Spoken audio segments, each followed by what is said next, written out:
My name is Assiah, and I'm 4 years old.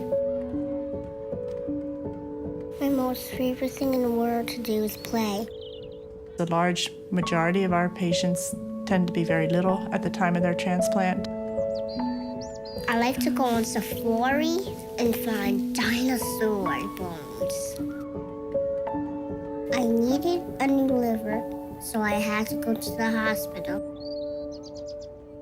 A long time ago, I felt like this was a calling to try to do what I could to try to help children. Because you know that you're fundamentally helping a child and a family have a life that they wouldn't have otherwise. They might not have a life at all. I like Dr. Don because he put my new liver in. Long time ago, I lived to Africa. My liver was damaged, and my skin is all yellow.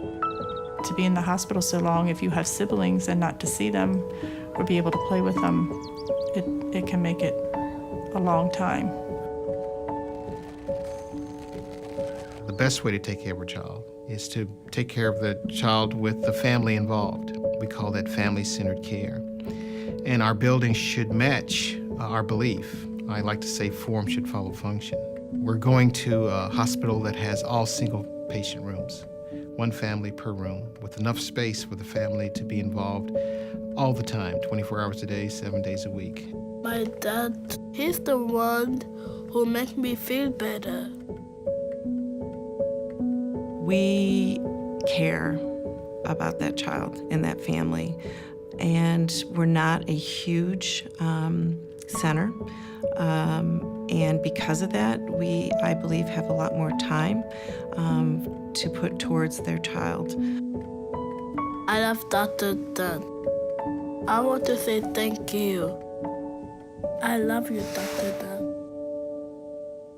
The new building gives us something that we've struggled with in the past, and that is if you had a sick child and you had to come into the hospital, maybe you started out in the emergency room and you went up to your room and you found that you were not actually by yourself with your own family members, but you were in the room with another child and another family, that creates a level of distress for the family experience that is difficult.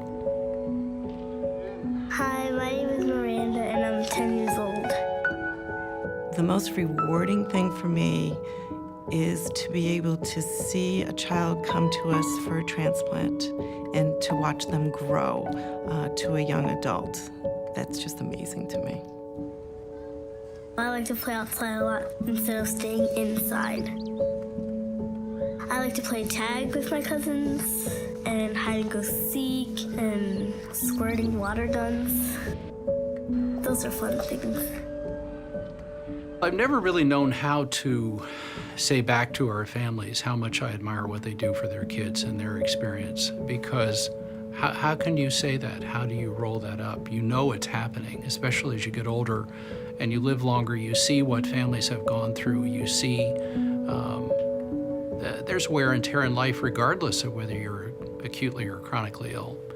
But our families really bear a huge burden of care, and I admire them so much for that. When I was 7 years old, I found out that I needed a kidney transplant, so we had to go to the hospital. We had to find somebody to give me the kidney transplant, and it turned out to be my Aunt Sandra. We believe that part of being at the forefront is the continued development of a style of care that is defined as family-centered care. And my vision is for us to be at the forefront of that, to lead by example, to lead by research, to lead by outcomes of how we take care of children impacts that child and that family and the community in an incredibly positive light. You know, we focus on so many things nowadays that are not really all that important when you get down to it, but this is important, and it's worth doing. If I saw Dr. Dunn today, I would say thank you.